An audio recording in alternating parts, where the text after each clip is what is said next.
because we went through quite a bit of changes over the last 50 odd years. Right after he became municipal attorney, we had a charter rewrite, and then we had a lot of exciting times in the city. We've grown a lot. We had the Ford plant come in, and that pretty much doubled our tax base here in this community. So it was a real sea change for what this community looked like, and I think we moved into a whole new era. We had a lot of really visionary leadership with mayors, with the business parks, and then we had the Phillips property. Along the way, we had quite a few cultural activities. I think the Sister City, the Brecken Sister City started, I think, 46 years ago, and I know that you were active in that. You've had a lot of families and visited with a lot of families in Wales and also in Germany, and you've been an integral part of our community as our municipal attorney, but also as a very active community member. I know being mayor, I've had a lot of opportunity to work with our attorney for some fun things and some not so fun things. For example, when I first became mayor, we had the referendum about the city hall, and that was quite challenging for me, very much of a novice elected official, and you really guided that. There was a lot of controversy, and at the end of the day, we have a great city hall that serves our citizens and has a great police department. We've done a lot of good things. You've done a great work. I know you were also really active with the rec center. You were on the chair of the building authority for the rec center. And we also, I don't know, some of you may remember this. I know the city staff remembers this, the naturist, the night that we had Fox News here. And again, Mr. Grossman is our calm voice. And I thought a lot about this, how to talk about Alan, because he's a dear friend of mine. And I've been very honored to garner his friendship. He's a very professional man, very measured in his thoughts, and that's been very needed. You know, political times, they can go through some really tough times, and I think the stability of this community, so my analogy is he's our rudder of our city. So for those of you that sail, you know there's a tiller and a rudder. He's a rudder. A tiller is what you hold. You want to talk about this? The tiller is what you hold that you can see, right? That's what you can see. So if you think of a ship, a tiller would be the steering wheel that's on the top. That's what you can see. So the staff and the council here is what you can see. The mayor and the council, the policies that we make, we're the people that you can see. And Alan is the rudder. That's under the water, actually. So most people don't see the rudder. But if you can imagine having a tiller that wasn't attached to anything, I think you sort of see that analogy. And that's really what I think of when I think of Alan Grossman. So we've been very fortunate. And the city is stronger and better because of you.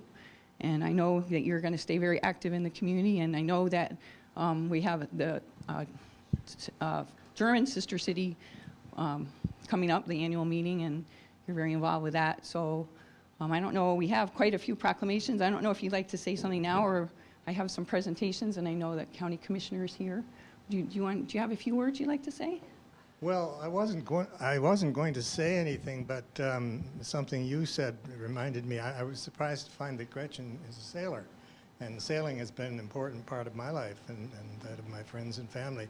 So I was amazed to find her out at the University of Michigan Sailing Club, you know, sailing a small sailboat, and very good at it too. She sailed, and both of her children, both the boys, were there too.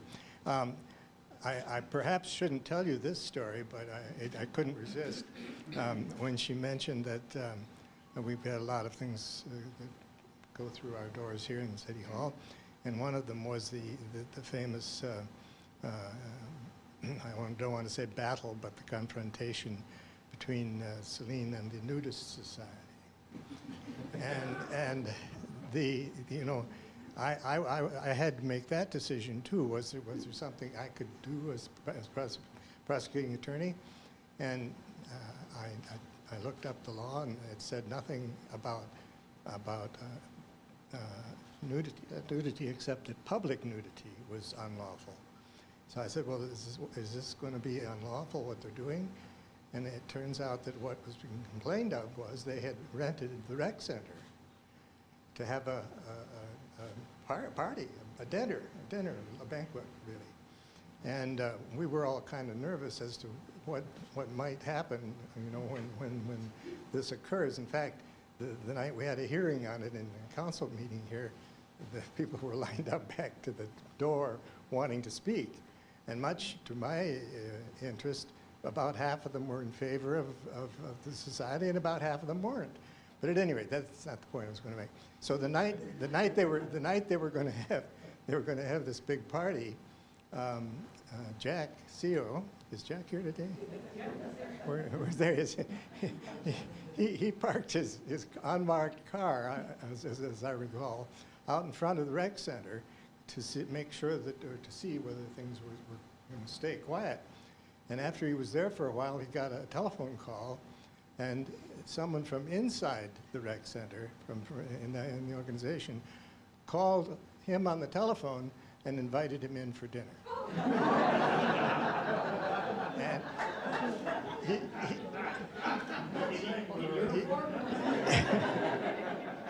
I think he declined, as I recall.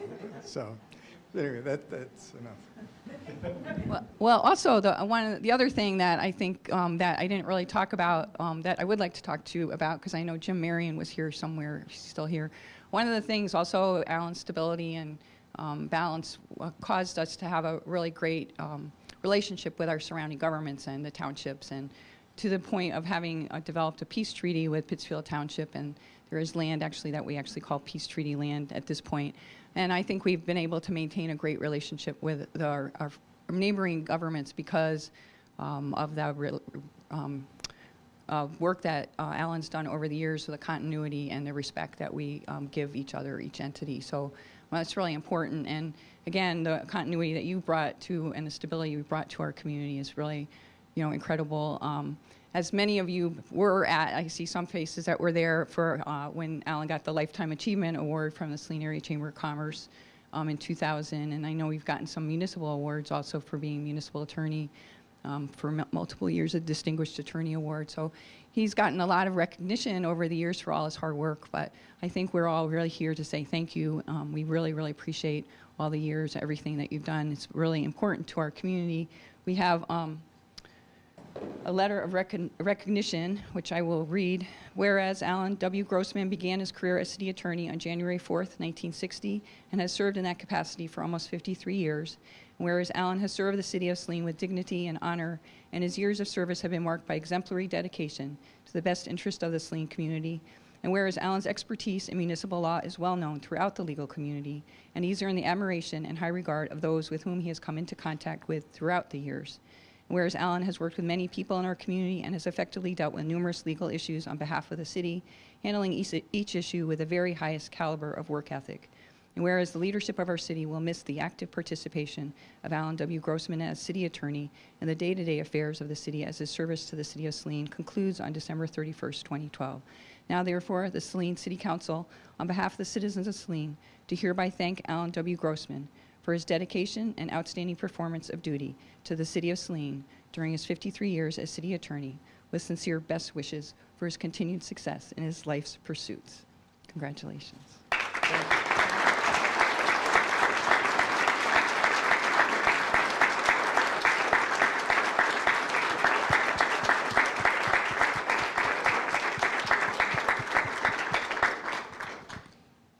Well, I'm very proud, and it's been a great honor to serve my city in that manner, and it's something that I've experienced that most people never have, and it's been very interesting. Thank you. You also have.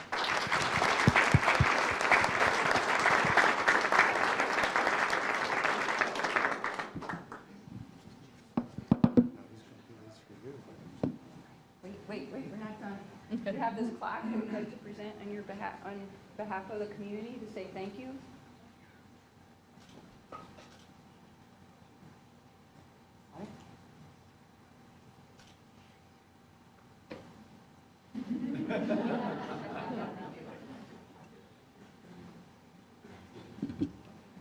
And then there's also a card in here from all the city employees. I know there's a lot of city employees here.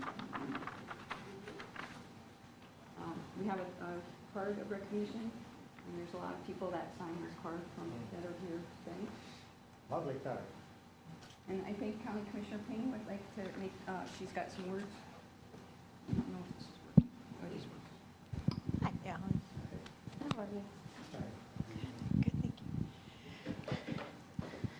So I don't know if any of you know Curtis Hedger. He's corporate counsel at the county, and boy did he have his hands full, because I started out with Alan Grossman as my city attorney, and for 11 years he was the one that I turned to. So I held Curtis to those standards, and I'm not sure. I think we're still working through through some rough areas, but I have a resolution from the county for you, and usually I would spare you this, but there's actually some stuff in here that I didn't even know about Alan, so you might find it kind of interesting.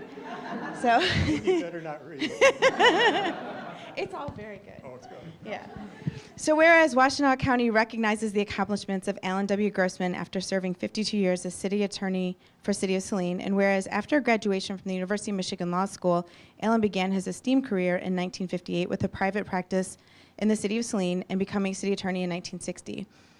And whereas Alan Grossman, during his tenure with the city, worked with 11 mayors and over 80 city council members, and whereas Alan Grossman additionally served the citizens of Saline through membership on various boards, including the Saline Area Civic Association, president of Saline Area Chamber of Commerce, member of Uptown Saline Association, member of Saline Building Authority, member of Saline Election Commission, Saline Brecken Friendship Guild, and member of the Saline Lindenberg Friendship Committee.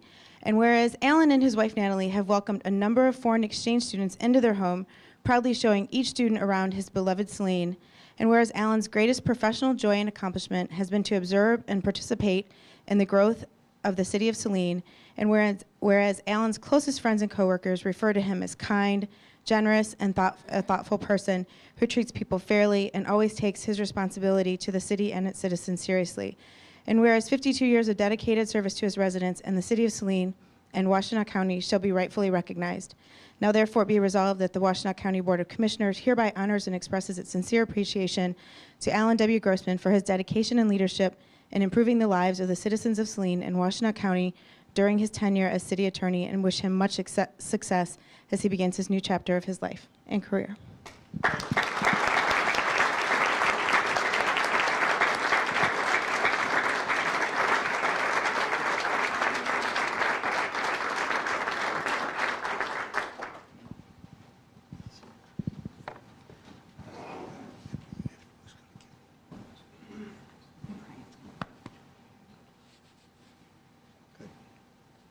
Okay. Brian has some work he has to do now. I'm not going to go, but. You got to stay right here. Stay right over here. Well, again, thank you all for joining us this evening for this this important ceremony to recognize both Alan and our mayor, Gretchen Driscoll. Before I speak a little bit about Gretchen, I want to acknowledge the current city council members and former city council members that are in the room this evening. So if you would please raise your hands. Give them a round of applause. Thank you for being here.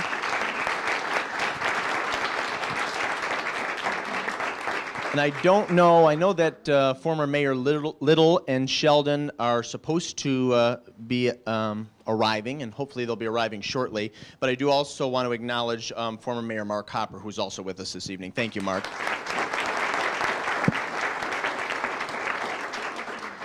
Well, before we began the ceremony this evening, the city clerk and I looked up just to prove and validate my thought. But you have served longer continuously than any other member of city council in this city's history.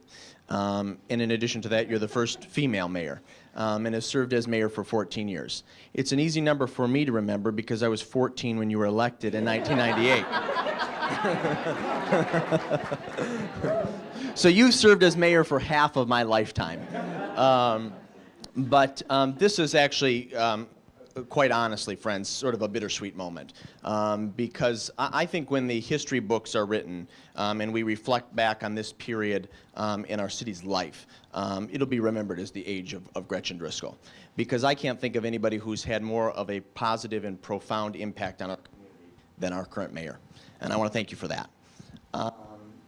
In addition, it's going to be very strange come January, chairing a meeting at the council dais and not having you up there, because this community, this council has benefited from your wisdom, your judgment, your insight, and your leadership.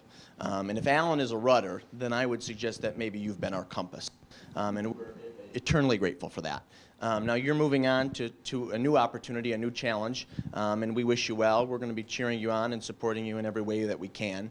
But we also want to thank you for your extraordinary years of service. I would be remiss, however, if I didn't acknowledge two of your family members who are also here, Mary Ellen and Ryan, because being an elected official takes a great toll on a family and requires sacrifice. So thank you all for allowing your mother to serve the residents for the past 20 years.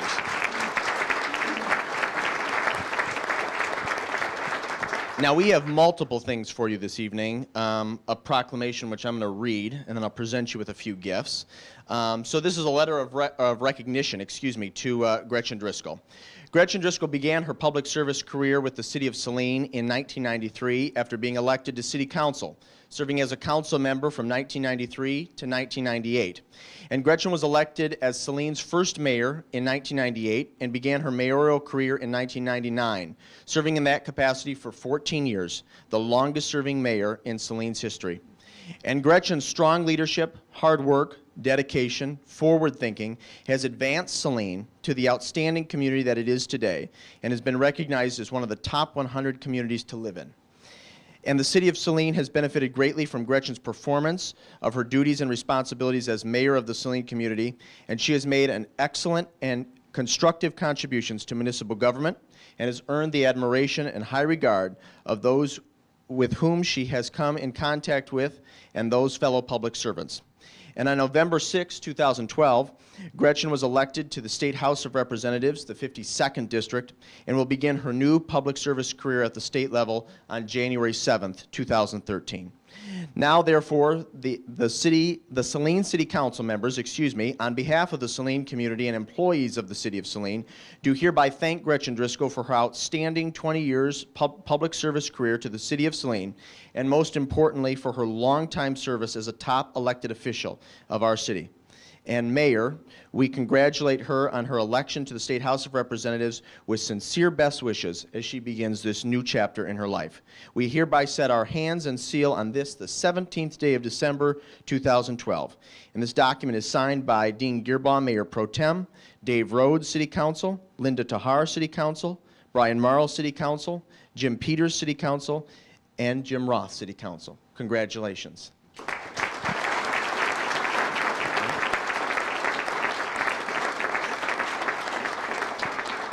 Mayor, this is a card that has been signed by, I think, just about everybody on city staff and all of your city council colleagues. This right here will allow you to open at a later date, but this is a very attractive pin set that was selected by our city clerk, and I think will grace your desk in Lansing and look very elegant. And then last, but certainly not least, actually, can I have, Alicia, can you come forward just to hold this microphone for a moment? This is a very lovely clock to commemorate your 20 years of service to the City of Saline. Thank you very much. Okay. Thank you.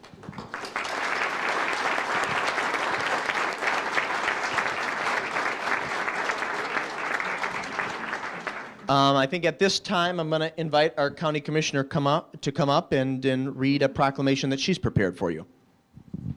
Thank you, Mr. Morrow.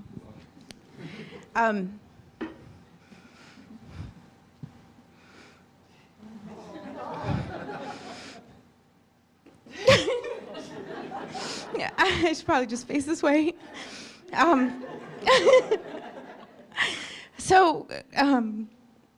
When I was first elected to City Council, was the same year Gretchen was elected mayor. And who knew that I would end up with such a great friend and mentor and somebody that I could really look up to. And so many of our late night conversations have steered the direction of my life, and I'm just so grateful that I was elected and you were elected and we got to be friends. Okay, so I'll read the resolution. So this is a resolution from Washtenaw County, and It reads, whereas Washtenaw County recognizes the accomplishments of Gretchen Driscoll after serving 14 years as mayor of the city of Saline, and whereas Gretchen Driscoll previously served the city of Saline as a city council member for 6 years, and whereas Gretchen began her service to the community by chairing fundraising efforts to build the Saline Rec Center, and whereas Gretchen furthered her service to the city of Saline by staying involved through various boards and committees such as Washtenaw Area Transportation Study Committee, National League of Cities, Michigan Municipal League, Ann Arbor Spark, and Southeastern Michigan Council of Governments. And whereas 3 times under Gretchen's leadership, the city of Saline has been named as a top 100 small city by CNN Money Magazine. And whereas Gretchen measures her success not solely by awards and recognition, but by helping those around her to achieve their own success. And whereas Gretchen values the importance of education, always viewing it as an investment in our future, and working to further its impact on the community. And whereas Gretchen's contributions to the city of Saline and Washtenaw County were recognized in November when she was elected to represent Michigan's 52nd District in our House of Representatives, now therefore be resolved that the Washtenaw County Board of Commissioners hereby honors and expresses its sincere appreciation to Gretchen Driscoll for her dedication and leadership in improving the lives of the citizens of the city of Saline and Washtenaw County during her tenure, and wish you much success as she embarks upon this exciting new chapter in her life.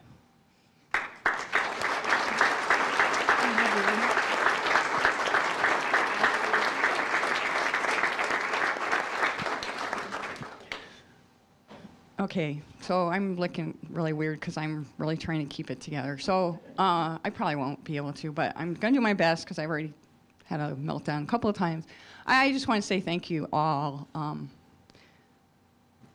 I really, you're my family, and my community is my family. And come over here, you guys. My son Matt actually was going to come in. He's in the Naval Academy, and he was going to fly in today, but his flight was fogged in, so he's not coming until tomorrow. But Ryan and Marielle, I'm so glad that you were able to be here because I think we all want to say thank you. It's been a great experience for our family, and including my ex-husband, who is very supportive of the work that we've done and the family has done in the community. And I know I saw the card, and it's from, I saw Diane's handwriting, and I'm like, okay, Diane's at it again. And just everybody here has just, the reason that it's been such a privilege and honor to be mayor in this community is because of all of you and everything that you do to make this such a great place to live. And I've been really fortunate to follow in the footsteps of some really strong leadership who really set a really strong framework for a successful community. And I just carried that same ball forward. And I know Brian's going to do a great job carrying that ball forward with this new council that's comprised of some experienced folks and some less experienced folks, which always brings new ideas and new energy, and is a really, really good thing. And I have some mentors in the room also, and I just want to say thank you to all of you for helping me, because the gift that you gave me was the opportunity to grow and learn, and I was able to give a gift back to my community, and that gave so much more back to me. And I just feel so fortunate and blessed, and I just want to say thank you all for your friendship, and anything I can ever do to help and return everything that you've given, that great honor and privilege that you've given to me to be elected official in this community has been incredible. So it's it has impacted me for my life, and it will impact me for the rest of my life, and it will impact our family for the rest of our lives. So thank you so much. Really appreciate it.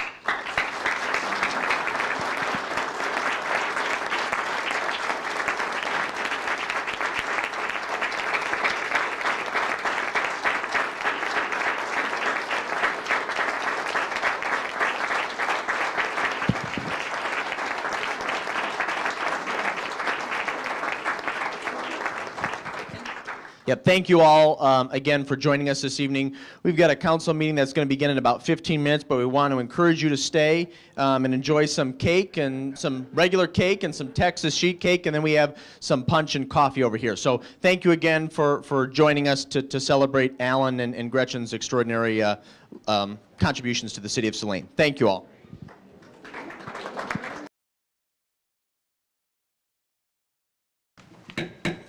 I'd like to call the Saline City Council meeting to order. Please rise for the Pledge of Allegiance.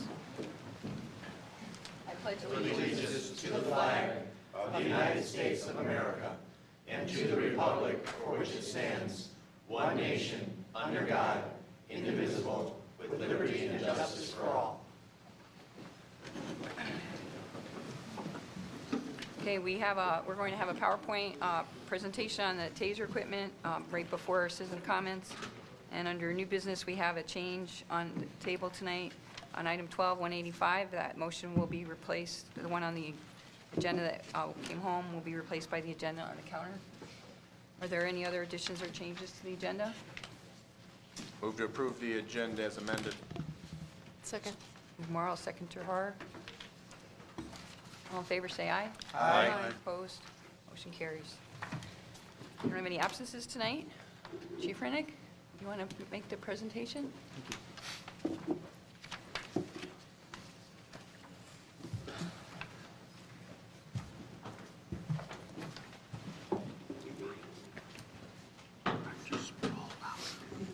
As you were all sitting before City Council a couple of months ago, back in September, I brought to you an incident that involved a young man who ended up being tased by our local Pittsfield Township. And then since that time, on October 1st, I came to you and honored some of our officers who were involved in that. And part of that is that some of our officers did not have the option that the Pittsfield officers had by having those tasers. And fortunately, Pittsfield showed up, which gave us the opportunity to successfully complete this mission without causing anybody any harm. Since that time, the police department has been very active in seeking funds to purchase what are called electronic control weapons. And so I'll call it just an ECW for the purpose of this presentation. The ECW was written into our policies for both use of force and use of weapons. And Sergeant Basso, Officer Hartwig, and Officer Jensen have been through instructor schools. And what I'd like to do is I'd like to have Sergeant Basso explain the procedure, because they were given the task of telling the department which particular ECW we would like to purchase. Sergeant Basso? There are basically two different types of electronic control devices that are on the market today that are practical use in police services. One is a very new company, and their name is Carbon Arms, and the other one is TASER International. So we took both of these units, we got test and evaluation units, and we basically kind of put them through their paces in-house the best that we could. Myself and Officer Hartwig went through a Carbon Arms instructor school, so we actually got to, because it was a newer product, we really wanted to find out exactly what that product has to offer. And then Officer Jensen has gone through the TASER International School. So that's why we were all joined together as a group to try to decide what might be the best one. We looked at the different companies, one's newer, one's not. We looked at pros and cons of both, and we came to the conclusion that the TASER International, their newer technology, which is their X2, which is the photo behind you, and I also have one here. This was the test and evaluation unit that we have. We chose to recommend the purchase of these. Both myself and Officer Hartwig both kind of took the ride on it during our instructor school.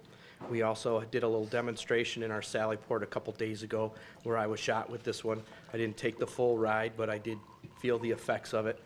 With the probes, I got hit with the whole thing. I'm survived, I'm fine, it was good. I didn't take the full 5 second, but it was enough to know exactly what it feels like. I think this is the one that's gonna serve our purposes the best and for a long time. It's the newest technology that's out, so it's gonna last the longest. Tasers, the progression of tasers is about every 10 years they come out with something new. First was the M26. The X26 is the most popular one today. That's on its way phasing out into the X2. So this is gonna last us the longest. It's the more bang for the buck. It is a little more expensive, however, it's gonna last us longer. And I have a little quick teaser video here for you, if you'd like to watch that, please. Introducing the most customer-driven TASER device ever developed. Designed by law enforcement for law enforcement. Incorporating your agency's most requested capabilities. A device that's feature-rich, simple to use, and similar in size and weight to the X26. The TASER X2. with immediate backup shot. High performance and more effective. IPX2 rated weatherproofing to better endure harsh environments. Warning arc prevents conflict from escalating. Dual lasers improve accuracy and help take the guesswork out of aiming. Backup shot capability for multiple targets or miss recovery with X-Connect technology. Current metering accurately delivers the precise amount of current to maximize safety and effectiveness. The Taser X2, because sometimes you need a second chance. Visit Taser.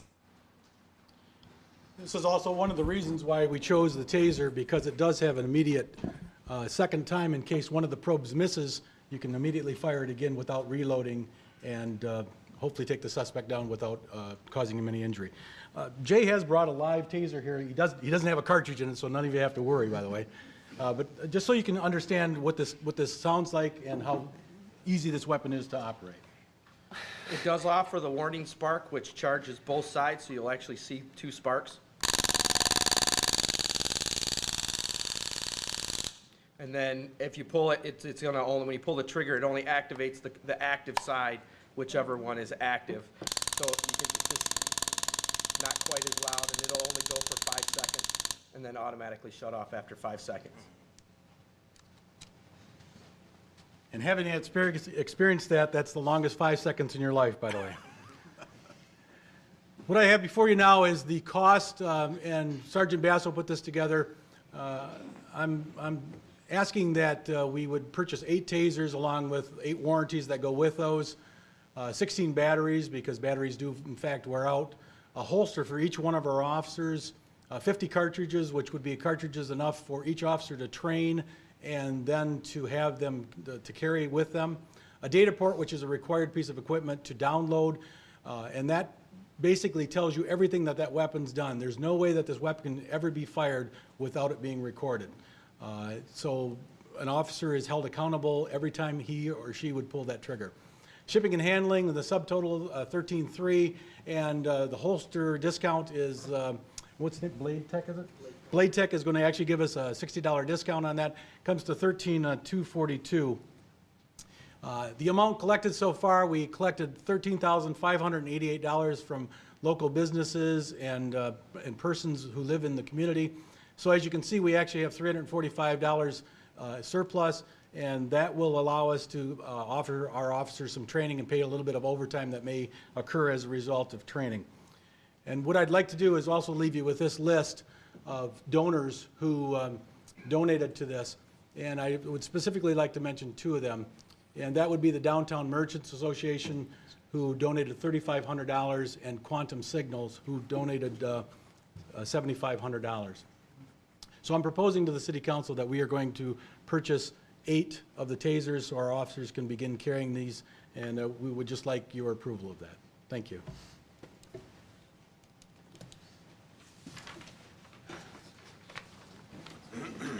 Chief, what's the effective range? It depends on what cartridge you buy. You can go anywhere from 15 feet to 31 feet now, I believe. We're purchasing the 25-foot cartridge. 25.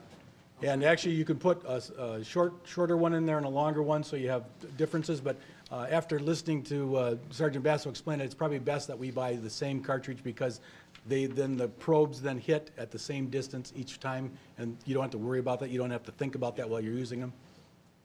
Okay, thank you. Mm-hmm. Yes. I was wondering how long the warranty was, since you purchased an extended warranty. The warranty is 5 years, and from my previous employer, sometimes these do break down, and without the warranty, it's almost a $900 to replace the weapon. So the warranty is a good deal. What's the voltage on that? 50,000 volts, but it's the what is the? Less than a milliamp.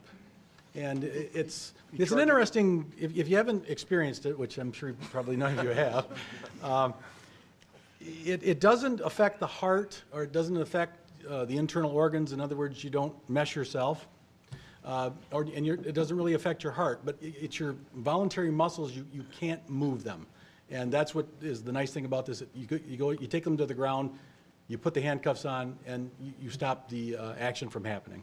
You charge it every night, is what you do, yeah? No, the batteries last for 500 sparks is what it's called, yes. And that's why we're proposing in this to buy an extra set of batteries, because they have to test it at least once a week. And so you can see that that certainly could wear down the battery, so let's have an extra battery just in case. Thank you. Thank you. We have citizen comment on agenda items under the Open Meetings Act. Any citizen may come forward at this time, make comment or question on items that appear on this agenda. Comments will be limited to 3 minutes per person. Anyone who would like to speak is requested but not required to state his or her name and address for the record.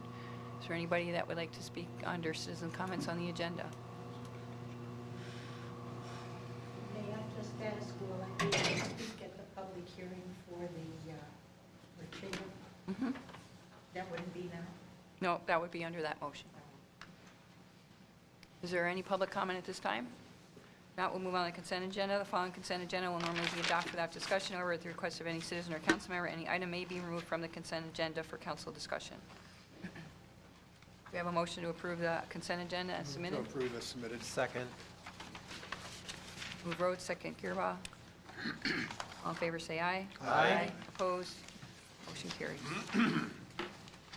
Under public hearings, item 12-184. This is an application from Faurecia Interior Systems Saline LLC for an industrial facilities exemption certificate for $85,032,727. This will be a motion to acknowledge receipt of the application for IFT from Faurecia Interior Systems Saline LLC and the December 12, 2012 memo from Administrative Finance Assistant Corfman. Do you have a motion? Move to acknowledge receipt. Second. Morrow, second Peters. Discussion. Mr. Gearba.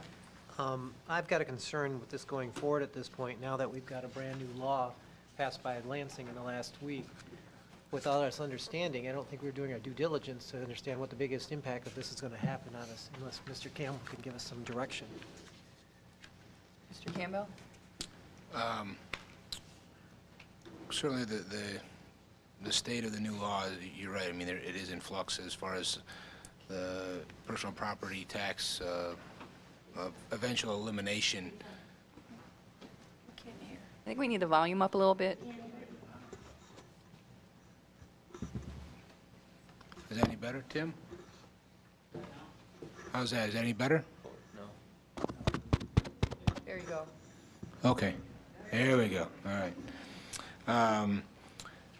So with the PPT, I don't want to say it's in limbo because it's going to be not too long before hopefully we have something in place. There is, as far as part of it, the replacement is from the essential services, I'm sorry, the use tax, and that will probably be voted on by the people of the state of Michigan next, probably November. As far as, and then that has a caveat that if that vote were to fail, so basically it would allow 1.5% of the 6% to be used to pay back, if you will, replace 80% to the cities. If that were voted down, then the personal property tax law would go back into the way it is right now as of today. It's no longer, I mean, as I can't say, as I said at the special projects meeting, that it would, currently the law of the land, because now they have changed it. But it is a phased out approach. There is actually a conference call with MML tomorrow to help debrief and hopefully figure out exactly what all the detail of the law is going to be. But as far as moving forward, again, I think we need to encourage the continued investment and take the value of it as we can, as long as we can. I mean, again, I can't speak for Faurecia. That'd be a question for them. But if it's not approved, will or won't they make that investment? I don't know. That would be up to them. Mr. Gearba, I just have my concerns from, if we don't know what the new law is exactly and what's going to impact us, how do we know that we're moving forward under something that hasn't already changed because of the law? I mean, it's not effective until January 1st. There was a lot of craziness going back and forth, and so there were pieces that were taken out and then put back in. Sure. So Sure. My understanding, the piece that is going to take effect immediately is the 40,000 and below value. Right. And so that equivalates to about $49,000 to the city, total, cumulative to all the folks that pay, that have value of taxable value of 40,000 or less. But then the rest is going to be phased in. I believe it's 14 or 16, I think, is when it starts to be phased in. It's 16, I believe. 16. So it's not immediate. But that was one that was circulated the day last Thursday when I sent the email out. That was actually representative, I believe, from Utica actually circulated an alternate bill that said everything would be done. It would go into effect January 1st, 2013, and there would be absolutely no. Yeah, it's gone now. Can you guys hear me? So it would, that particular bill that was floated out there was going to be effective for everything, not just the 40,000 value and below, but for everything, January 1st, 2013, and there was no replacement. And that went away, and the one that they did pass is the one that is much more palatable to cities. The 80% replacement up, and then up to 100% for public safety of the assessment, the essential services assessment that can be implemented by cities, and basically that's a tax only on industrial taxpayers. what would be the harm of us postponing this until January after we've got an understanding and you've had your discussion with MML tomorrow? I just think the timing of all of this and everything, we're not doing our due diligence unless we understand exactly what we're getting ourselves into. According to the clerk, we need to approve or deny this within 60 days of the application. The application date was November 8th, so I think that would be problematic to do that. I don't know if, But we have a meeting January 7th, correct? I don't, That's the 60th day if they That- count, if they don't count the day that it was filed. And they may very well count that day, so I don't know. And there's no impact on the change to how abatements are handled or anything under this law? That's my question. We've got a lot of answers that we don't have. And so we can either move forward, but I'm not going to support this at this point. I can't.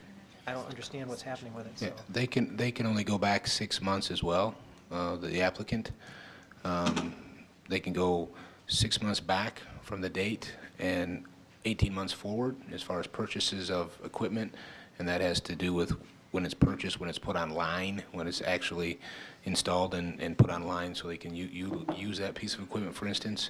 So I don't know the exact date, and maybe folks from FIRSTIA can talk to that, but I know they have already installed. My understanding is they showed us during the tour, there's already equipment that they have purchased and installed and been using for at least a few months. So I don't know how far that goes back to be able to capture that equipment as well, and which is part of this request.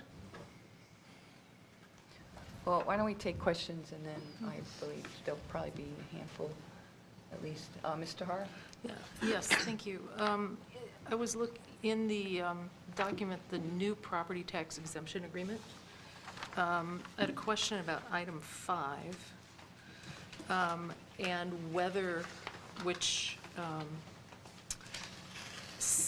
might give us the ability to make changes if there are unforeseen negative consequences in this context from the new law. But I wasn't quite sure what that meant. But it seems as if it might give us some leeway if the law turns out to be more unfavorable than we anticipate.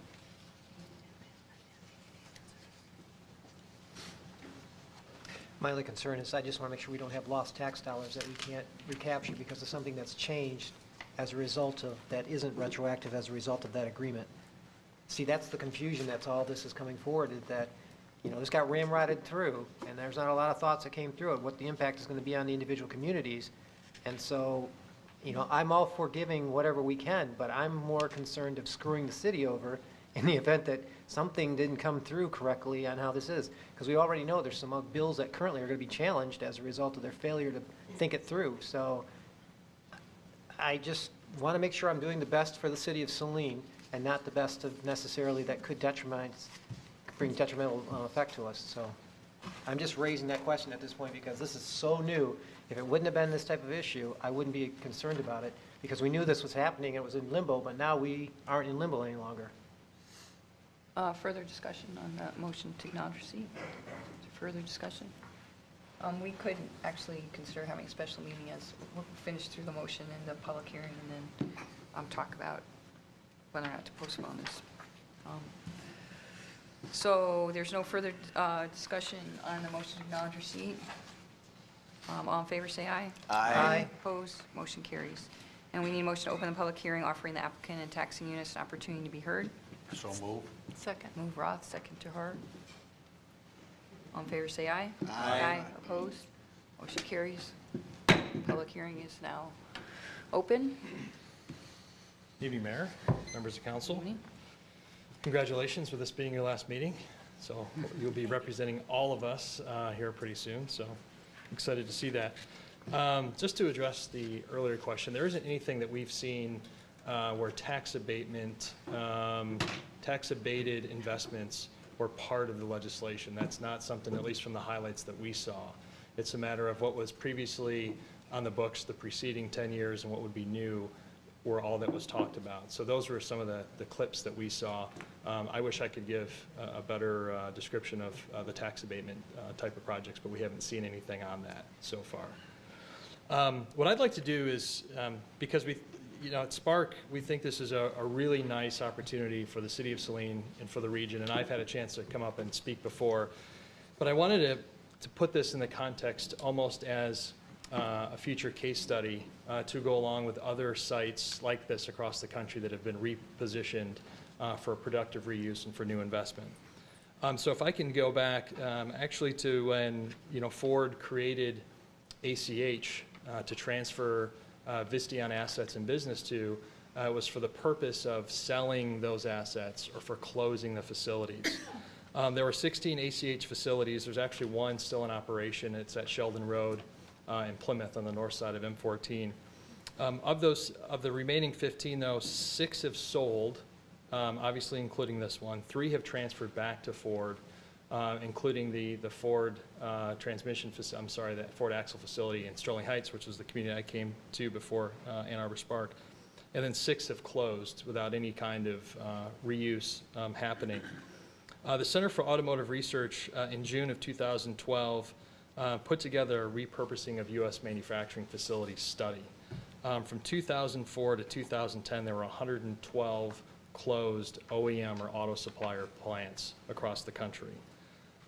They in their study, provided some really good case studies, including the GM trim plant in Livonia, the Delco plant in Kokomo, Indiana, the Delphi Packard plant in Warren, Ohio, and the former Fisher Body plant in Euclid, Ohio, are examples of communities that have been willing to step up to the plate and support the type of reinvestment and repurposement of these facilities. So of the 112 closed auto facilities since that time, over half have been put back into a productive reuse. I think that as time will go on, what you're seeing with what Forcia has done, which I understand many of you had a chance to actually tour the plant, and having been through there before, could truly see the transformation of the old ACH/Ford plant to what Forcia plans in the future. The repurposement projects, as it was highlighted in the CAR study, could not have been accomplished without public support, which this council has truly shown, without the vision of leadership, and without the commitment to providing some kind of tax incentive to the company to actually make the investment become a reality. We actually have another local example in Ypsilanti Township with the former GM Willow Run transmission facility that's 5 million square feet. That has been a clear struggle to define the future of that facility and to find any interest in a plant that size. As you all are aware from your tour with Forcia, the plant's 1.2 million square feet. Forcia is scaling down the plant to about 750,000 square feet. These types of plants, if they're built today, aren't built what's currently out on the market, which makes so many of these so difficult to redevelop. Even the GM plant's 5 million square feet. We're extremely excited with the significance of the Forcia brand name from a global perspective. It represents a significant foreign direct investment into the Ann Arbor regional economy of $85 million. It allows us to communicate on a global scale the additional benefits for foreign firms looking for a welcoming place to make investments.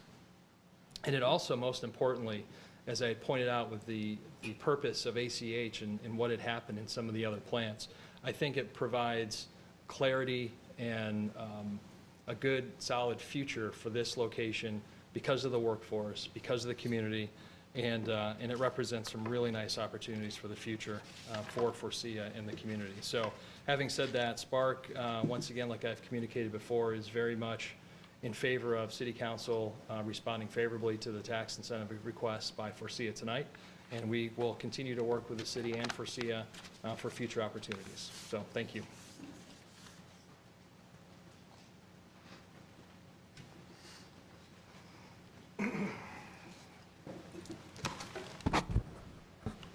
Thank you, Luke, for the introduction.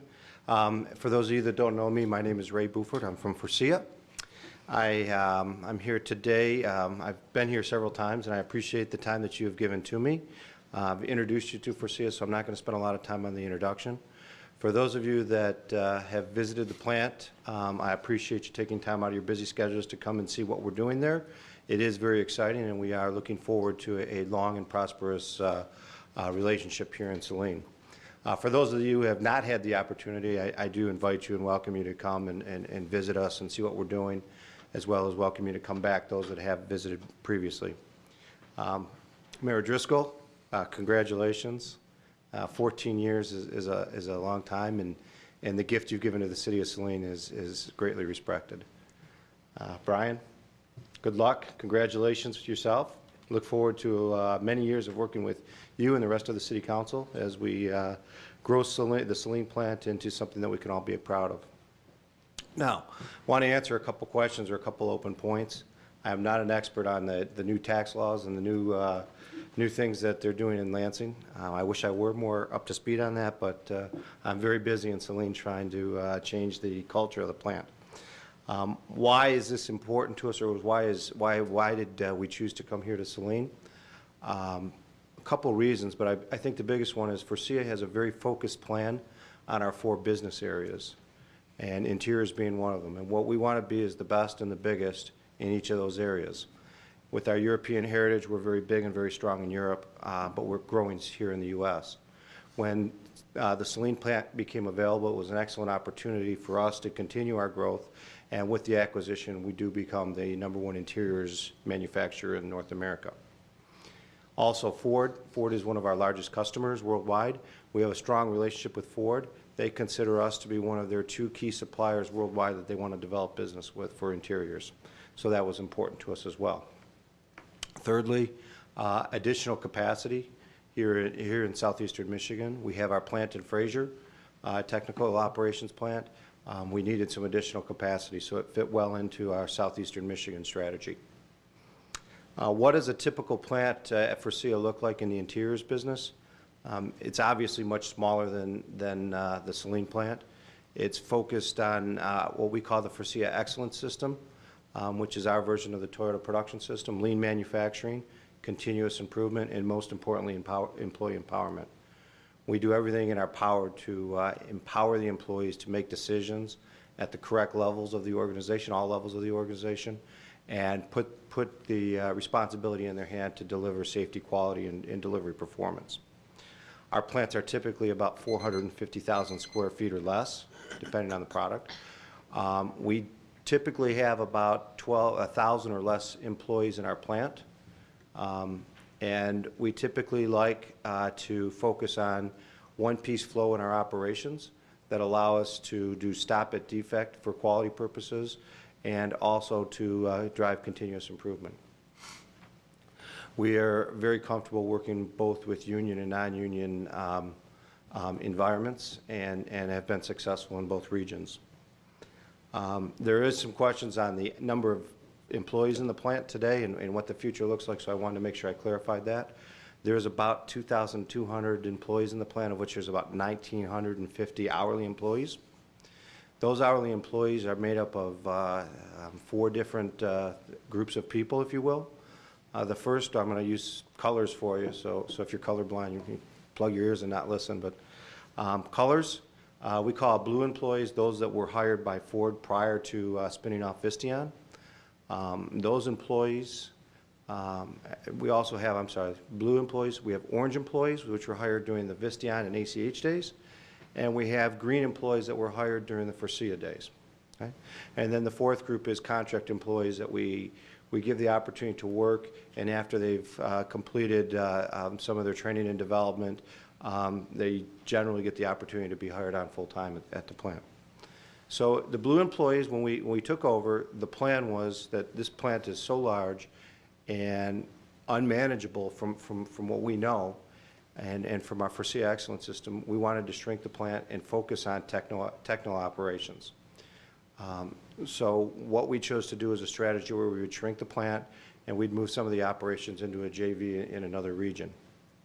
The plant at the end, final state, will be about 1,100 to 1,200 employees.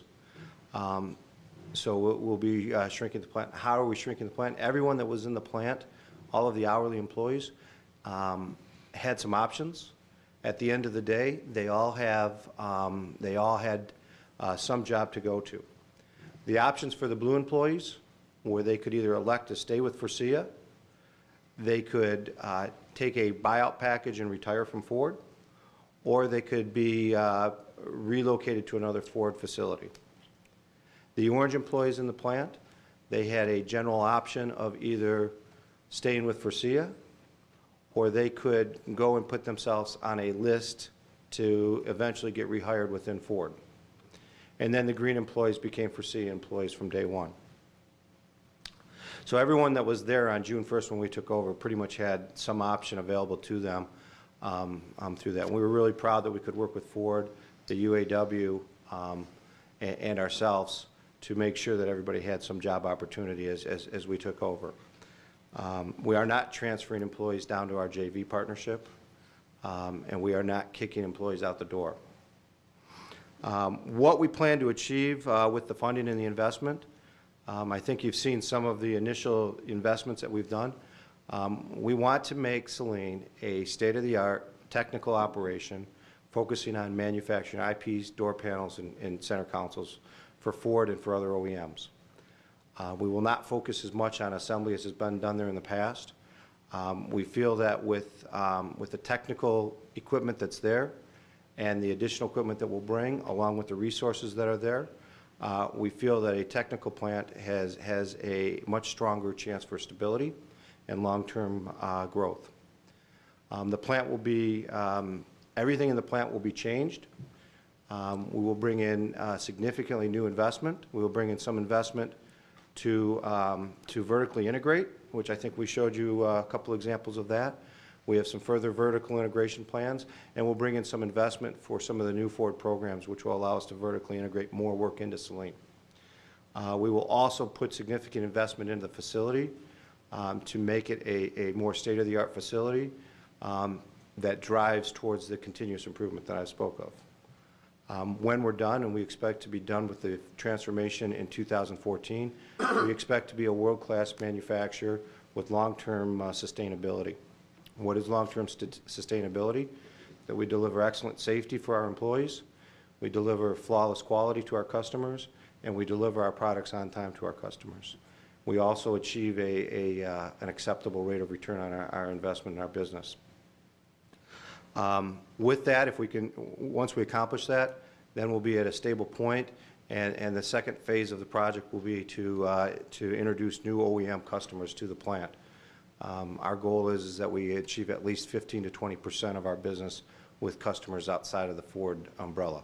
So That's the overall strategy and the overall plan. Like I said, we're very excited about being part of Saline.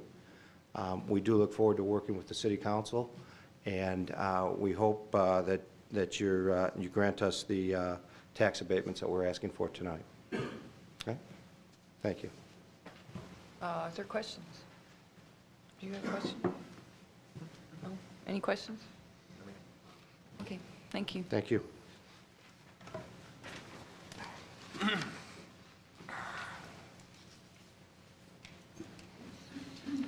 Mary Hess, and I am a member of the special projects. We met on the 10th of December, and my big concern was if the personal property tax did in fact was null and void, what would happen with the $81 million that was requested. And I was hoping that we could put, being the fifth of the quorum, that if this was passed, it was subject to, in fact, if the personal property tax was taken off. At that point, Mr. Grossman said, I think we met on a Wednesday, and Mr. Grossman said, until it's law, we really cannot do anything other than work with the law. So I did have, they were kind enough to insert, note, Commissioner Hess voiced a concern over the real property portion still receiving a 12-year tax abatement should the personal property tax be eliminated. Because had the application only been for real property, the application would only score enough points for a 6-year abatement, not a 12-year abatement. Now, the part of the resolution, as number 5 was addressed, says the industrial facility exemption certificate, when issued, shall be and remain in effect for a period of 12 years. Shall, I learned 22 years on council, means that's the way it is. You don't get a do-over.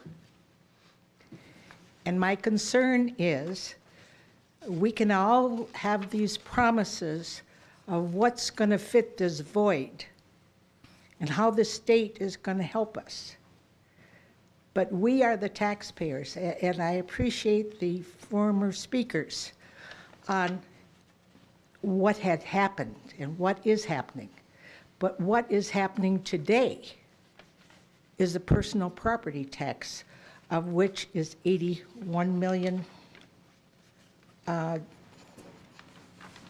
million, and the real is only $3.5 million.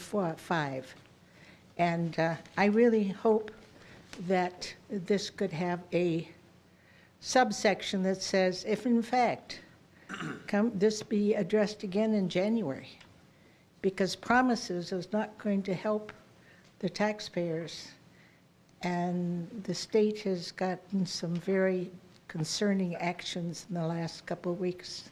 Thank you. Thank you. Is there other public comment? If not, do I have a motion to close? Move to close the public hearing, Mayor. Second. Morrow, second, Gearboff. All in favor, say aye. Aye. Aye. Opposed? Motion carries. Public hearing is now closed. Well, we have a motion to approve and adopt or not adopt the resolution approving application of Faurecia Interior Systems Saline LLC for industrial facilities exemption certificate for a new facility as submitted, approving or not approving an industrial facilities exemption certificate for a total project cost of $85,032,727 for a period of 12 years, subject to the applicant entering into a tax abatement agreement with the City of Saline. To authorize or not authorize the mayor and clerk to execute said tax abatement agreement. I'll move to approve and adopt, approve and authorize.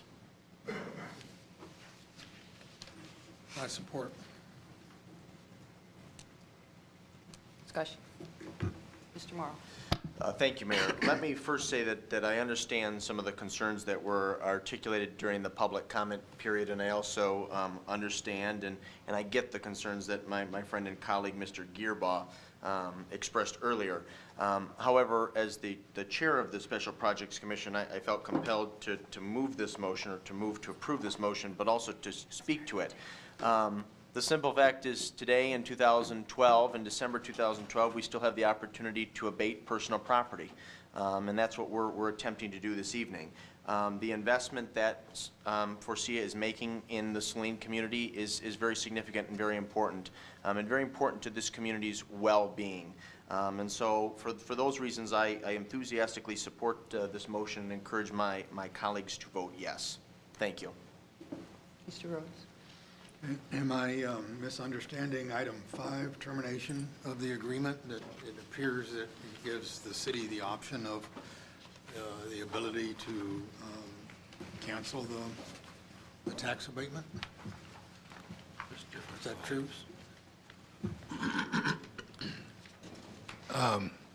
That would be the intent, yes. Yeah, so it seems then that it's probably going to be in excess of a year or so before the dust settles on this new state law about personal property taxes and how it gets replaced and how things get used. So I think if it turns out to be a situation that it is not good for us, we have the opportunity to cancel this one and renegotiate. So that's why I would support it at this point. Mr. Roth? I just want to get a point of clarification. Councilman Rhodes talking about item number 5, and item number 5 has come up, but there's 2 places where there's item number 5. One's actually on the certificate itself, is industrial facility exemption certificate, when issued, shall be and remain in force for the effective period of 12 years. I think that's the one that Ms. Hess brought up and was concerned to. Then the next one that we have, as far as with the new property tax exemption agreement, and it's also on page 2, and that's determination. So I want to be sure that we know which number 5 we're talking about. I was referring to the letter. Yeah, the one you got. And there's two different things that I heard. Mr. Rhodes is referring to that. Right, so I just wondering which number 5 we're taking into consideration. Kind of both of them now have been spoken to.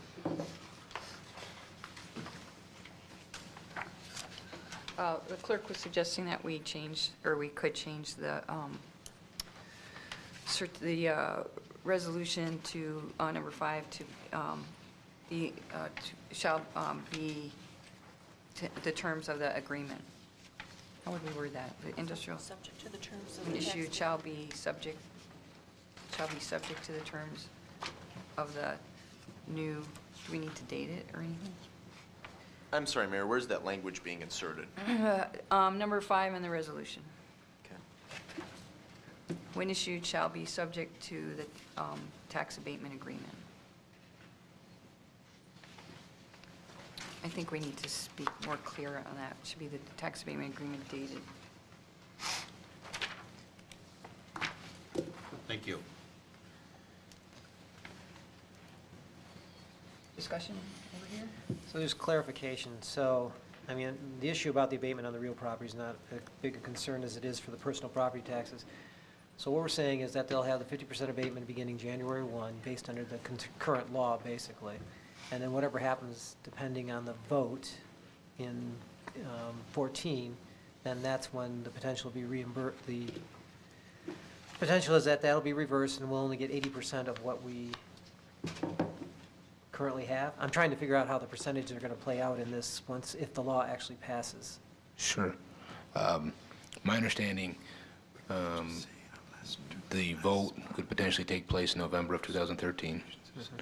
And if that vote were to fail, then the law becomes null and void, and prior to last Friday, Thursday night lame duck session, it would be the same law of the land. So this would just continue to go forward? Correct. But the phasing, again, of 2016 is the year that the phase out of the personal property tax would begin, and again with the replacement, is my understanding.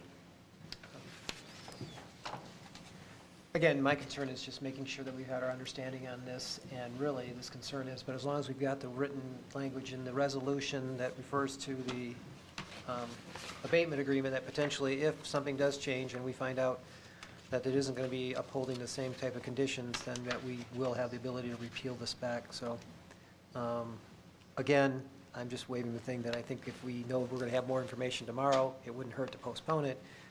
But I understand that we do want to continue this investment, and I have looked at your plant and do agree that what you're doing out at the plant is something showing that there is significant investment going in on there. It isn't something that you're just doing as a patch and repair. It really is something that's redesigning it, so it looks like you're here for the long haul, which I do appreciate. So at this point, I'll support it. Is there any further discussion? I also appreciate the investment Faurecia has been making in the facility and the opportunity to continue to have the relationship and introducing the council and staff to the work that you're doing there. I think that's a good idea and highly recommend continue that. I think it's a great, to be able, we talked about that a little bit, being able to communicate with the community on what's actually going on behind those big walls that from far away nobody really has any idea. So it's really helpful for us to be able to share that with the rest of our community. So thank you for that. We don't have any further discussion on this motion. So we have a motion on the floor to approve and adopt and approve and authorize. All in favor say aye. Aye. Opposed? Motion carries. Under unfinished business, item 1258, this is ordinance number 736, an ordinance to amend the City of Saline zoning ordinance to provide for and regulate downtown form-based code districts, DFBC, with downtown core D1 and downtown edge D2 districts, and ordinance number 736-1, an ordinance to amend the City of Saline zoning ordinance to provide for and regulate changes required by the adoption of ordinance number 736. First of all, we need a motion to acknowledge receipt of the November 7th, 2012 memo from the Planning Commission and to acknowledge the second reading of ordinance number 736 as revised. So moved. Second. Move Rhodes. Second Peters. Discussion. Actually, not sure if we need discussion or not. Mr. Rhodes has a comment, Mayor. Mr. Rhodes. Yeah, I have a comment that I'd like to get on the table here before we move to vote on the actual ordinance. And that is the first thing I'd like to say is I wanted to congratulate the Planning Commission and the consultant for the effort that they put into this and for some of the changes that have been made to make it a little more palatable. But one area of concern that still remains for me, and I believe for some other individuals, is the fact that the property currently known as 147 West Michigan is under this new ordinance to be designated as a D2, downtown 2 edge development area. That designation limits the development, the by right development on that site to 2 stories. And it has been shown several times that for that property to be economically developable, it needs to be at least 3 floors of development of revenue generating rents. And one of our city goals is to encourage development. And if we pass this form-based code in its current format, what we have done is throw up another roadblock to a potential developer to come in and improve that site. We've been listening to our citizens for 4 years now complain about that site at 147 West Michigan Avenue. The economy is starting to get a little bit better.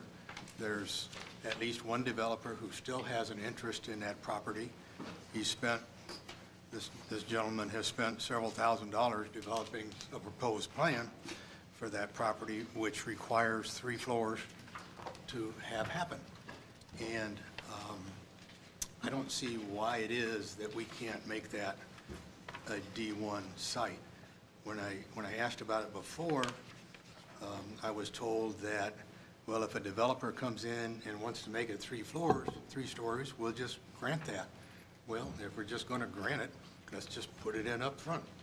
And then the other concern, when I continued to bring this issue up was that the city could not afford to lose the 25 parking spaces that are allowed under the D1 zoning for new development. That particular issue could be addressed by simply inserting in the requirements in the ordinance on page 4 under A, where it talks about parking, could add except for any currently vacant parcels. And then that 25 parking space exemption goes away. If that can't be added in, and we need those 25 parking spaces, I guess we're going to find them the same place that we find 25 parking spaces in what is currently designated C1 going to D1 when that gets redeveloped. So 25 parking spaces is not a tiny thing, but on the other hand, if it throws a roadblock into a developer to come in and get that site up and running and expand our downtown and increase our tax base, if we had to, I'd give up 25 parking spaces. But I don't think we need to. I think we just change the wording in that definition to exempt currently vacant land and designated D1, like I believe it should be, and then we can go out and continue to market that space and encourage somebody to come in and develop it. Mr. Roth? I heard Mr. Rhodes make the same suggestions in previous meeting, and I went back to our consultant and to our committee. I was wondering what their response is, why they overlooked such a thing, or is an error, or why they are stuck on their plan. I think and our didn't consultants acknowledge. here. Wait, Mr. Lewan, could you come speak to this issue?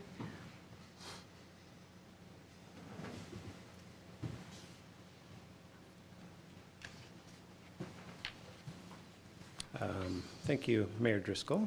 Probably last time I'm going to be able to say that in City Council.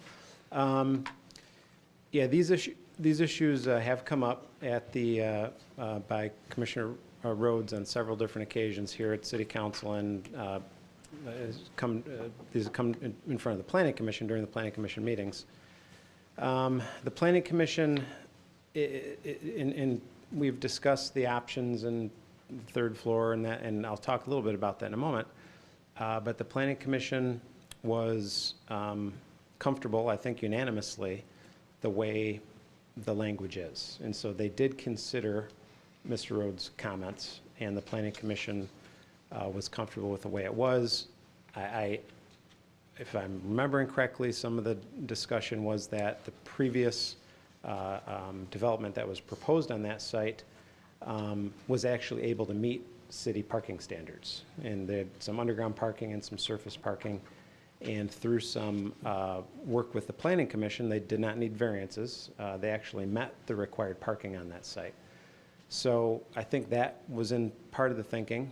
And then with regard to the third floor idea, we did add, we did address that in that we put third floor in the D2 district as a special land use. And so that's actually in the table. If someone wants a third, over 2 stories, they would have to have a public hearing. And I think some of the thinking there was that some of the D2 areas are, getting sort of away from the downtown core towards some of the homes and residences, and that if you were going to have more than 2 stories, it would probably be a good idea to have a public hearing so the folks who lived in those areas could come out and talk about what a 3-story building would look like, from their homes. So that was addressed. The first issue about the parking, all I can tell you is that the Planning Commission, we did talk about it, we kicked it around, and the Planning Commission was happy with how this all turned out. A follow-up question on that. Did they discuss including this as moving into D1? Yes. And they declined on that? Yes. Okay, thank you. Yep. If I could mention a couple other things. This has gone around, as you all know, from Planning Commission to City Commission, back to Planning Commission, now back to you again. And the parking exemption was probably the most significant issue that we talked about. And I'll just give you a little history of how that parking exemption and the parking in the D1 versus the D2 has kind of progressed. When this first came to you, there was the D1 zone was completely parking exempt. We evaluated that based on comments from our joint meeting, and we then proposed a 60-space exemption. We examined that further, looked at what does a 60-space exemption actually even mean, and that could be, as we kind of backed into those, the parking calculation, you can kind of back into how big a building would be for office or retail or warehouse. And those buildings were quite large that would allow a 60-space exemption. So we looked at a percentage of building expansion that would kick in the parking standards. That didn't really work. And we all, Planning Commission, agreed upon a 25-space exemption. So we went from a wide open, full exempt parking in the C or the D1 area to only a 25-space exemption. The 25-space exemption now is relatively modest, would allow, really what it does, it allows some redevelopment of existing businesses downtown. It's not, that kind of exemption really is not going to allow the full redevelopment of a vacant site, but it does, what the 25-space exemption does is it's going to hopefully allow people to come into the city that might have a smaller lot or want to redevelop an existing building and not be saddled with having to install 25 or 10 or even 5 parking spaces. So that's the max. You know, someone could come in and require 5 parking spaces, and under current zoning, they would have to provide 5 parking spaces somewhere. And so we settled down to the 25 as a kind of a reasonable exemption.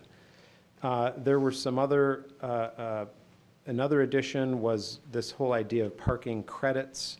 That was in the old ordinance. It wasn't in the current ordinance. That was, I wanted to make sure that language was brought forth, and the Planning Commission agreed upon that as well. And that was to, if someone in the D1 area can't accommodate parking, that there might be a fashion for them to pay for parking credits. It's actually language in the current ordinance. And then there were some minor changes through the list of permitted uses. One of them particularly had to do with home occupation standards, especially after we just amended the home occupation standards. We want to make sure that fit with the D1, D2. But the map, we took quite a bit of time looking at the map and the boundaries. We took quite a bit of time looking at what does the parking exemption mean. And again, all I can tell you at this point is that the Planning Commission was, at the meeting in October, was satisfied with how that ordinance turned out. And if there's any other questions, I can try to answer those. Are there, Mr. Peters? Both D1 and D2 provide for a 3-story building, but D2 caps the elevation at 35 feet and D1 caps the building at 45 feet elevation? Yes. Is that the difference? Yeah, and I mean, that's one of the differences. There's some slight use differences in the 2 districts. And the D1, or excuse me, the D2, while a 2-story is the permitted height, again, you could go higher than that if you were to have a public hearing in front of the Planning Commission. How hard is the 35-foot elevation cap? Is that negotiable too? For the D? For the D2. That's the one I'm talking about. Yeah, Okay. it would be a special land use. It would have to be a public hearing. So you wouldn't have to fit 3 stories in the 35. If it had to be something greater, that would be permissible. Yes, yeah. And that would be considered by the Planning Commission based on the neighborhood, you know, all the typical special land use standards about what that height would eventually be. It just I think the Planning Commission was comfortable just giving a little extra review of the neighbors on the edges of the downtown area for the height. Mr. Gearba? I guess maybe if the mayor or Mr. Morrow, as members of the Planning Commission, or even you, Doug, could explain again what the justification was. And I mean, this is Mr. Rhodes' argument. Those lots that extend on Michigan Avenue, because they're across from the D1 already and abut the D1, had to become D2? What was the reasoning behind them remaining D2 when everything around them is D1? Is that the? It's the 147 lot. Oh, Well, a lot of the discussion did, initially was based on that when the previous site plan was brought forth, it conformed to all, and the big difference there is the parking standard, but in that particular site. And the previous plan that was brought forth is a little different than many of the properties in the D1, in that the D1, there's a lot of existing structures. That lot is now vacant land, and it was able to, the previous plan was able to meet all of our standards. And as was mentioned by Mr. Rhodes, there was discussion about, we don't, do we want to give up a site? Here's a developer that's demonstrated they can meet the parking. And so we have a site plan that's no longer valid, but we have a site plan that at one time was approved by the city that showed they can meet parking standards. So why would we be giving them a full exemption So of really, parking? it's all about keeping the exemption. Yes, that was a big part of it. Yeah.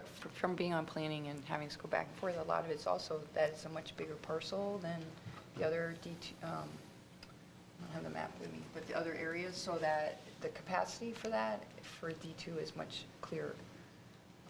Which is fine, but I was just thinking the D1 gave you a greater ability to develop it, and maybe that's why I was thinking that was more the reason.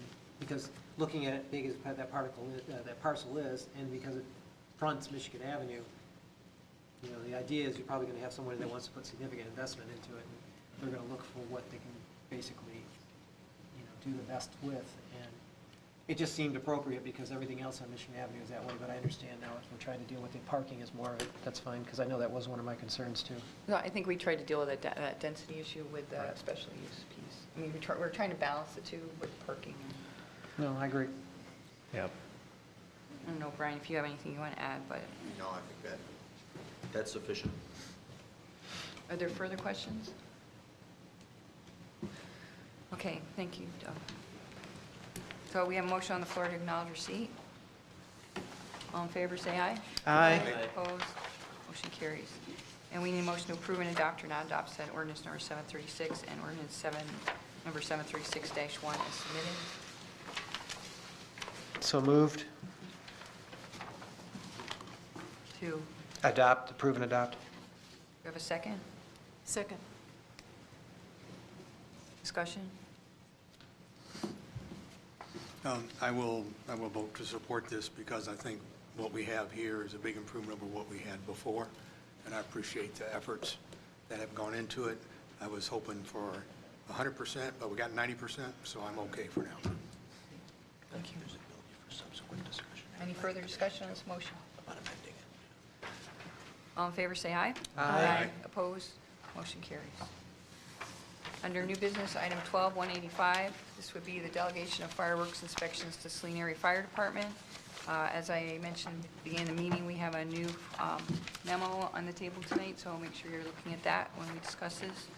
This would be a motion to acknowledge receipt of the December 11, 2012 memo from Fire Chief Heft to approve or not approve delegating authority to the Saline Area Fire Department to perform fireworks inspections in the city of Saline in accordance with the Michigan Fireworks Safety Act, Public Act 256 of 2011, as amended, MCL 28469, and as outlined in the delegation agreement between the Michigan Department of Licensing and Regulatory Affairs, Bureau of Fire Services, and the Saline Area Fire Department. Do we have a motion? Move to approve. Second. Move Rhodes, second Gearba. Discussion? Fire chief is here if you want to talk to him.